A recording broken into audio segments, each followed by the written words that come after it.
सारंगढ़ बिलाईगढ़ जिला बनने के बाद में लगातार जो है यहाँ चोरी की वारदात हो या लूट का हो या हत्या जैसे वारदात जो है लगातार देखने को मिल रही है। इस सिलसिले में जो वारदात करने वाले की जो संख्या है इजाफा उसमें देखने को मिल रहा है। हम बात कर रहे हैं सारंगढ़ के नगर पालिका मुख्य जो चौक चौराहा है वहाँ की। जैसे कि 15 मार्च जो गत वर्ष जो गया भी मात्र आज 15 अप्रैल है और पिछले 15 मार्च को एक हत्या हुई थी, जिसमें एक व्यवसायी है जो अभिषेक केसरवानी था, जिनके कोसाबाड़ी क्षेत्र के आसपास में चाकू गोद करके उनकी हत्या कर दी गई थी। ऐसे स्थिति में एक महीना हुआ ही नहीं है, बल्कि उसी बीच में एक और जो वो भी व्यवसायी है, पान ठेले का व्यवसायी है, नाम है उनका गोपेश आदित्य। उनका जो है दिन दहाड़े रात के समय 9 से 10 के बीच लगभग जो थाने से लगी हुई जगह है, थाने से लगी हुई है, मेन चौक चौराहा है, बड़े बड़े होटल हैं जहाँ सीसीटीवी कैमरा लगी हुई है, उस जगह में एक शुभम नाम का व्यक्ति आता है और चाकू से उनके या सिर के पीछे में या शोल्डर में चाकू से इतना बार वार करता है कि ब्लड इतना उनके बह जाने से उनकी मौत हो जाती है। ऐसी स्थिति में देखते ही देखते सारंगढ़ के जो सीएससी हॉस्पिटल है वहाँ जो है रात में लोगों का इतना जमावड़ा हो गया, इतना भीड़ हो गया, देखते ही देखते लोगों ने जो है हॉस्पिटल के चारों इर्द गिर्द में इतना जमावड़ा कर लिए कि ऐसी स्थिति में कि हमेशा उनके मुंह से सवाल उठता रहा। रात भर हम वहाँ मौजूद थे, वहाँ सवाल उठता रहा कि पुलिस प्रशासन जो है लगातार ऐसी अंकुश क्यों नहीं लगा पा रही, जो घटना को वारदात दे रहे हैं, जो सारंगढ़ में भय का माहौल बन चुका है, लेकिन पुलिस जो है पेट्रोलिंग नहीं कर पा रही है। पुलिस आखिर इनमें क्या कमियां रह जा रही है कि जो है घटना करने वाले के जो मनोबल बढ़ जा रहा है। आखिर भाई जेल भी एक चीज बना हुआ है, जेल जो है, जेल से बड़े बड़े बदमाश जो है सुधर के बाहर निकलते हैं। जेल से बड़े बड़े जो आरोपी हैं, अपराधी है, जो अपना जीवन शैली चेंज करके निकलते हैं, क्योंकि जेल में वैसे प्रबंध किया जाता है, उसका नाम ही जेल है, जो चार दीवारी से कैद रहता है। लेकिन सारंगढ़ बिलाईगढ़ जिला जो पुलिस अधीक्षक भी बैठ रहे हैं, नजदीक में कोतवाली थाना है, आसपास में पुलिस चौकी है, लोगों का आना जाना है, फिर भी उस बीच में लगातार जो हत्या का जो सिलसिला देखने को मिल रहा है। हम आज सारंगढ़ के जो सारंगढ़ टाइम्स है, जो दैनिक समाचार पत्र है, उनका जो सह संपादक केसरवानी जी के हम साथ में हैं आज, तो उनसे जानना चाहते हैं कि सारंगढ़ शहर में किस प्रकार जो है माहौल बनी हुई है और ये जो हत्या हो रही है लगातार, आखिर हत्या करने वाला जो है इतना मनोबल उनका कैसे बढ़ जा रहा है। इस संबंध में जो केसरवानी जी हैं, महाराज केसरवानी जी हैं, जो सह संपादक हैं सारंगढ़ टाइम्स के, सारंगढ़ जिले के एकमात्र समाचार पत्र है सारंगढ़ टाइम्स, जो है बखूबी से प्रमुखता के साथ में निष्पक्ष और निडर होकर के समाचार प्रकाशित करती है। उनके साथ संपादक जी के साथ हमारा जो आज WT का जो उनसे सवाल रहेगा कि हत्या होने के बावजूद भी जो है और हत्या होने का लगातार इजाफा देखने को मिल रहा है। आखिर पुलिस से डर क्यों नहीं रहा है? जो लोग हैं, जो गुंडे बदमाश है, क्यों नहीं डर पा रहे हैं? आखिर पुलिस से चूक कहाँ पर हो रही है और आज तक गिरफ्तारी क्यों नहीं उसका हुआ? इस संबंध में जो है हमारे वरिष्ठ पत्रकार जी हैं। भैया आपका पहले तो हमारे चैनल में स्वागत है भैया। आपका हार्दिक धन्यवाद कि आपने मुझे मौका दिया आपके इस चैनल में बोलने का। भैया सारंगढ़ में भैया पिछले 15 मार्च को एक और व्यवसायी का हत्या हुआ था। आज 15 अप्रैल हो गया, इस बीच में फिर एक हत्या हो गया, उसी चाकू के सिलसिले में हो रहा है, जो चाकू से ही उनका वार किया गया और चाकू से परसों भी वार किया गया, शनिवार को समथिंग 9:30 बजे आसपास रात्रि में उनका भी डेथ हो गया सर। तो इस संबंध में भैया क्या कुछ सोच रहे हैं आप? क्या कुछ शहर में फैली हुई है? आप शहर के मुख्य निवासी हैं। इस विषय में तो इतना कहूँगा कि सारंगढ़ में वर्तमान में भय व्याप्त है, न सिर्फ व्यापारियों में बल्कि पत्रकार जगत भी भयभीत है, क्योंकि जिस प्रकार से स्थिति चल रही है वह कोई बेहद अच्छा नहीं है। जिला बनने के बाद हमें उम्मीद थी कि यहाँ पर कानून व्यवस्था काफ़ी सुदृढ़ होगी, किंतु ऐसा नहीं हो पा रहा है। बेशक घटना के पश्चात आरोपियों को पकड़ा जा रहा है, नहीं पकड़ा जा रहा है नहीं कह रहे हैं, किंतु उसके बाद जब लगता है कि कुछ और आरोपी भी पकड़े जाने थे या पूरे गैंग को पकड़ा जाना था या उसमें और तफ्तीश होनी थी, वैसा देखने को नहीं मिला। आज भी जो हमें जो जानकारी मिली, जो घटना हुई है परसों की, उस घटना में भी जो जो आरोपी जिसका नाम आ रहा है वह उसी ग्रुप से बिलोंग करता है जिस ग्रुप के व्यक्तियों ने आज से 1 महीने पहले अभिषेक केशरवानी हत्याकांड में जो लोग संलिप्त थे। तो कहने का मतलब ये है कि जड़ से इलाज करने की आवश्यकता है। दूसरी चीज़ कि सारंगढ़ क्षेत्र में जुआ, सट्टा, शराबखोरी अपने चरम पर चल रहा है और कार्यवाहियाँ अभी सारंगढ़ में एसपी साहब है पुष्कर शर्मा जी, उनके आने के बाद कुछ कार्यवाहियाँ वास्तविकता में देखने को मिली है किंतु थोड़ा और समय लगेगा, ऐसा हम लोगों को लगने लगा है। क्योंकि जिस प्रकार से जुआ, सट्टा, शराब और आजकल जो सूखा नशा है गांजा, ये बहुतायात में चल रहा है। सारंगढ़ के जो सीमावर्ती क्षेत्र हैं वहाँ पर बेधड़क महुआ का व्यापार हो रहा है, महुआ बनाया जा रहा है, बेचा जा रहा है। तो इन सब चीज़ों में धीरे धीरे कार्रवाई होंगी। लेकिन वर्तमान परिदृश्य की अगर हम बात करें तो वर्तमान परिदृश्य में व्यापारी वर्ग डरा हुआ है, पत्रकार जगत भी डरा हुआ है। क्योंकि आप एक चीज़ को नोटिस कीजिए कि एक पत्रकार होने के नाते मैं यह कह सकता हूँ कि आज पत्रकार भाई लोग दूर दूर का दौरा करते हैं, अपनी जान जोखिम में डाल करके वह न्यूज़ कवरेज करने जाते हैं। और जिस प्रकार से अभी नया चलन शुरू हो गया है चाकूबाजी का, वो चलन सारंगढ़ की परिपाटी नहीं रही है। पिछले हमारे जानते में हमने कभी चाकूबाजी की घटनाएं सारंगढ़ क्षेत्र में कम से कम ना देखी ना सुनी। तो ऐसे विषय पर पुलिस को गंभीरता से संज्ञान लेने की आवश्यकता है। और जो चिन्हांकित क्षेत्र है, जैसे यहाँ सारंगढ़ का रानी लक्ष्मीबाई क्षेत्र है, जो कि कॉम्प्लेक्स है, जो कि थाना से बहुत महज 400 कदम की दूरी में स्थित है। और भी कुछ ऐसे एरिया हैं जहाँ पर रात को 11 बजे 12 बजे के बाद कुछ लोग असामाजिक तत्व लोग अवैधानिक कार्य करते हैं। ऐसे लोगों पर विशेष नज़र रखने की आवश्यकता है और विशेष कार्यवाही होने की आवश्यकता है। कार्यवाही के अभाव में ही इस प्रकार की चीज़ें घटित हो रही हैं। सर एक चीज़ और सर इसमें, जैसे कि आपने कहा कि उनकी जो टीमें हैं, हमने भी सुना इस चीज़ को कि जो अभिषेक केसरवानी का जो हत्या किया गया था चाकू की नोक से, जो आज भी जेल में है, उनका ही सहपाठी है। सर इंस्टाग्राम में कुछ पोस्ट भी शेयर वगैरह किए हैं कि हम जल्द आ रहे हैं, इस प्रकार हमने देख लेंगे। मतलब किस प्रकार से देख रहे हैं भैया कि सिटी जो है आपके शहर हैं, शहर में उनके और सहपाठी हैं क्या? मतलब क्या दुर्लभ का सब उत्तर प्रदेश जैसे हत्याकांड करके उनकी जो गैंगस्टर हैं वैसे कुछ चलाना चाह रहे हैं? हाँ, बोल सकते हैं। क्योंकि जब आदमी यदि ऐसे लोगों को, दुर्लभ कश्यप जैसे लोगों को यदि अपना आदर्श मान रहा है, तो वह तो कुछ भी प्लान आउट कर सकता है। लेकिन सबसे महत्वपूर्ण चीज़ क्या है कि जब यदि आपके में कानून का भय नहीं होगा, अरे भैया देखिए क्या होता है, दुकान में ताला जो है ना, ताला शरीफ लोगों के लिए लगाया जाता है ताकि शरीफ लोगों का मन ना डोले। चोरू चक्के के लिए ताला कोई काम आता है क्या? नहीं आता, वो तो ताला तोड़ता ही है। तो उसी प्रकार की स्थिति यहाँ निर्मित हो रही है।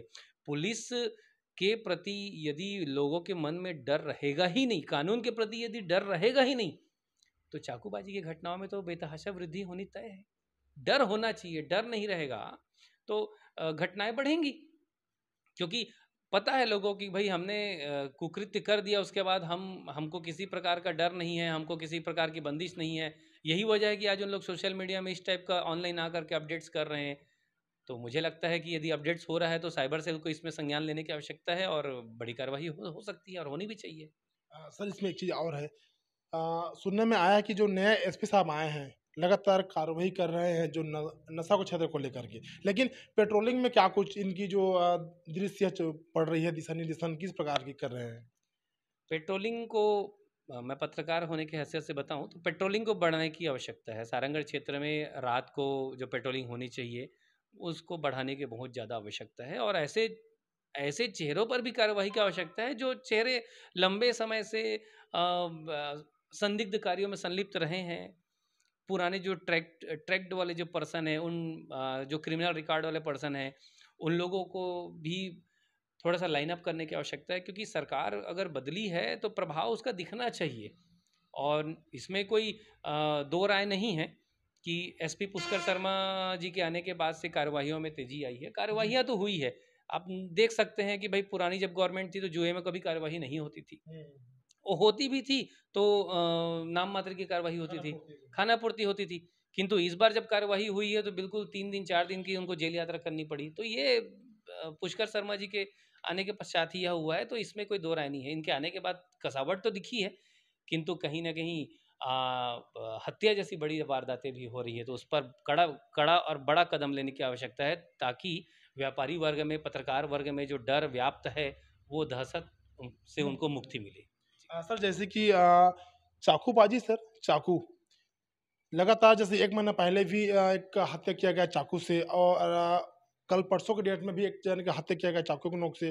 भैया क्या लग रहा है, यहाँ जेल भी है, उप जेल भी है, रायगढ़ में डिस्ट्रिक्ट जेल है, लेकिन लगातार जो है आरोपी को जेल में भेजने के बावजूद भी इस तरीका का इनका मनोबल बढ़ना, भैया किस प्रकार का, मतलब आप अपने मेमोरेंडम से मतलब इसको मैं कर सकते हैं? वो बढ़ता हुआ नशा इसका एक मूल कारण है। देखिए, वही सबसे बड़ा कारण है। भाई आप देख सकते हैं कि यदि आदमी गांजा मार रहा है, सिगरेट पी रहा है, शराब पी रहा है, उसके बाद उसका स्वयं का ये कहना चाहिए कि उसकी खुद की बॉडी उसको उसके लिए वो नहीं है, कंट्रोल में स्वाभाविक नहीं तौर है। पर नहीं है, उसके कंट्रोल में नहीं है, तो कोई भी कदम उठा सकता है वो। और यही चल रहा है, बहुत आसानी से उपलब्ध हो रहा है यहाँ पर। जैसे मैंने कहा कि जुआ, सट्टा, शराब, और अभी अभी आईपीएल का सट्टा का चल रहा है कहानी। आईपीएल में आदमी हार रहा है, हारने के बाद फिर स्थिति ये निर्मित होती है कि उसको चिंता हो जाती है कि उसको पैसे चुकाने हैं, सामने वाला प्रेशर क्रिएट करता है।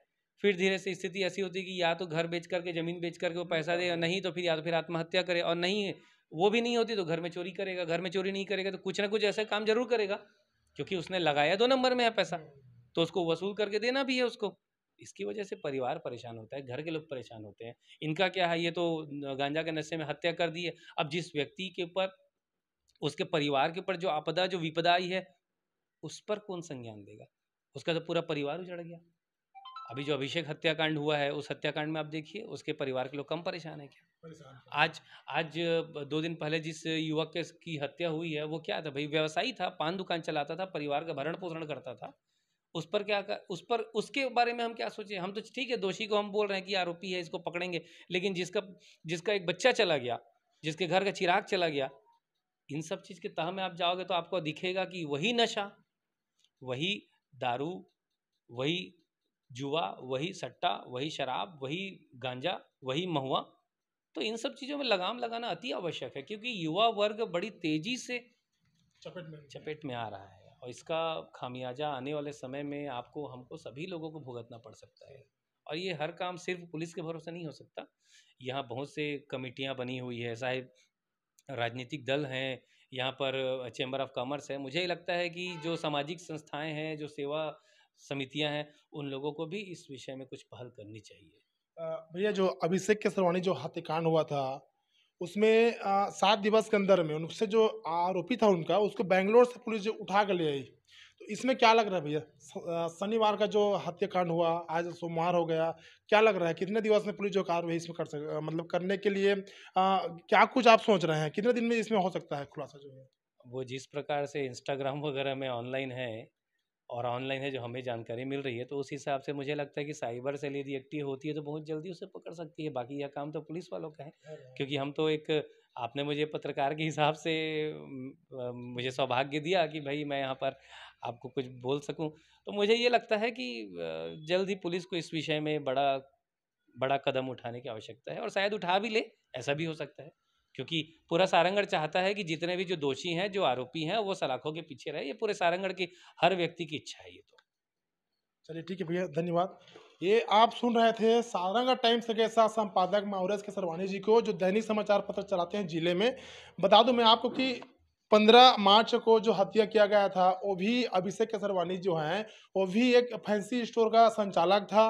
और जो 13 अप्रैल को जो हत्या किया गया गोपेश आदित्य का, वो भी एक व्यवसायी ही है जो पान ठेले का संचालन करता था। लेकिन सबसे बड़ी बात यही है कि अगर जिले की पुलिस लगातार अगर मॉनिटरिंग करे, अगर रात में जैसे अन्य जो जिले हैं, जिस रायगढ़ हो गया, बिलासपुर हो गया, रायपुर हो गया, वैसे जी मतलब लगातार यहाँ भी जो जिला बनने के बाद में अगर पेट्रोलिंग करे गश्ती करे, अगर उनकी जो गाड़ी है, जो पुलिस डग्गे हैं, अगर सायरन देते हुए अगर गलियों में गुजरे, तो क्या जहन में क्या डर बनेगा, चोरों का जो जहन है, डर बनना संभावित सी बात है कि पुलिस जो है आ गई, पुलिस या पहुंच गई, मतलब डर बनना चाहिए। हम ये निवेदन करना चाहते हैं पुलिस प्रशासन से कि जो जिले में लगातार मॉनिटरिंग करें, उनके जो साधन के इस्तेमाल करें, ताकि लोग जो हैं अपनी चैन की नींद सो सके। और जो आरोपी जो टाइप के जो व्यक्ति हैं, अपराधी जो टाइप के जो व्यक्ति हैं, वो कोई भी घटना को अंजाम ना दे पाए, क्योंकि पुलिस के साधन में इतनी शक्ति है, इतनी उसमें खूबी है कि जो चोर हैं, जो बदमाश है, उनके जहन में अगर उनके साधन की आवाज़ गई तो वो जो है अपने गलत कार्य को छोड़ करके जो है कम से कम भाई वहाँ से वापस तो आएगा वो। और पुलिस प्रशासन जो है रात से 10 बजे, 11 बजे, 12 बजे जो भी कोई अनधिकृत व्यक्ति, अगर आपको लगे कि ये सस्पेंस व्यक्ति है या कोई पहचानता नहीं है, उसका आधार कार्ड चेक करे। यहाँ आसपास में जो लॉज भी है, ठहरने के जो उत्तम व्यवस्था बनी गई है, वहाँ अगर कोई रुक रहा है। सबसे बड़ी बात तो यही है, उत्तर प्रदेश, बिहार, झारखंड मतलब छत्तीसगढ़ प्रांत को छोड़ करके अन्य प्रांत से लोग यहाँ रह रहे हैं, लोग यहाँ जो चाय ठेले बेच रहे हैं, कुछ भी दुकान शॉप रखे हुए हैं, उनके ऊपर भी विशेष ध्यान देने की ज़रूरत है हमें, क्योंकि जो क्या पता भाई किसके मन में क्या चल रहा है, वो उनके बेस में कोई और दूसरा छिपा ना रहे। अगर हम समझे कि अरे तो व्यवसायी है बेचारा, जो काम कर रहा है, जो अपना पेट पालने के लिए, अपने परिवार चलाने के लिए जो यहाँ ठेले लगा के बैठे हैं, जो दूसरे प्रांत के हैं, दूसरे प्रदेश के हैं, लेकिन हम ये भूल चूक तो कहीं नहीं कर रहे हैं कि ये लोग जो है वहीं के हैं, क्या पता वो जो कुछ और रहें, या ऐसे ऐसे यहाँ चोरी की वारदात जो हुई है। कहीं तो जो ये जो कॉम्प्लेक्स है, आपको जो बाजार चौक जो कॉम्प्लेक्स है, वो कंप्यूटर का जो दुकान था, हार्डवेयर दुकान, वहाँ लिखा हुआ लिख के छोड़ दिया गया था कि मैं इसको ऐसे किया हूँ, पुलिस मेरा क्या कर सकता है। वो आज तक खुलासा नहीं हुआ, ना आज तक उसमें क्या कुछ कार्रवाई हुआ है पता नहीं चला है।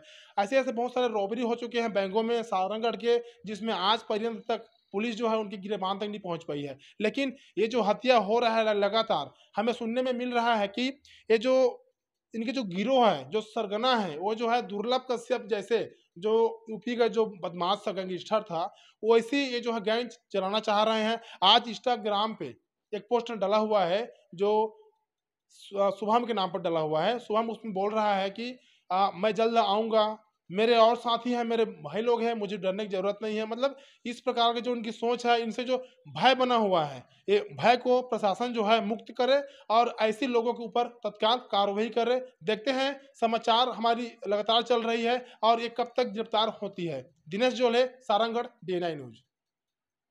सर, हत्या का मामला सामने आया सर सारंगढ़ में, क्या पूरा मामला सर, क्या करें पुलिस अभी मामले? कल रात्रि में 9:30 से 10 बजे के करीब पुलिस को ये सूचना मिली थी कि गोपेश आदित्य नाम के एक पान ठेला व्यवसायी की हत्या हो गई है, जिस पर तत्काल पुलिस के द्वारा मौके पर पहुंच के जांच शुरू की गई, जिसमें प्रारंभिक तौर पे आया है कि एक छेड़खानी के जो आरोपी अभी हम संदिग्ध है शुभम आदित्य, उसके द्वारा अपनी सिस्टर से छेड़खानी करने के उस पर नाराज़ होकर मृतक की हत्या की गई है। इस पर पुलिस अभी जांच कार्रवाई में जुटी हुई है। अभी आरोपी फरार है और उसकी पता तलाश पुलिस के द्वारा की जा रही है और जल्द ही उसकी गिरफ्तारी कर वैधानिक कार्रवाई की जाएगी। सर, एक दूसरी बड़ी घटना है सारंगढ़ जिले की, और दोनों चाकू से विरोध कर हत्या का मामला है सर, क्या माना था, दोनों का तार जुड़ा हुआ सर? देखिए, दोनों अलग घटनाएं हैं। वो पिछली घटना में जो आरोपी था निखिल बरेट, उसको पुलिस के द्वारा गिरफ्तार कर लिया गया है और उसे भेज दिया गया है, जेल भेज दिया गया है। और दूसरा ये अलग प्रकरण है, इस पर भी पुलिस लगातार कार्य कर रही है और जल्दी ही आरोपी की गिरफ्तारी कर लेगी। सर, जिन लोगों ने भी इस मामले में इनका साथ दिया होगा आरोपी का, क्या माना जाए सर, उनको तो कार्रवाई होगी, पुलिस करेगी क्या? देखिए, अभी आरोपी हमारे गिरफ्त में नहीं आए हैं। जैसी वो पुलिस उनको गिरफ्तार करती है, उसके बाद जो भी पूछताछ में और जो तथ्य आएंगे और जो भी एविडेंस हमारे समक्ष आएंगे, उसके आधार पे जो भी आरोपी उसमें शामिल है, उसके विरुद्ध पुलिस के द्वारा वैधानिक कार्रवाई की जाएगी।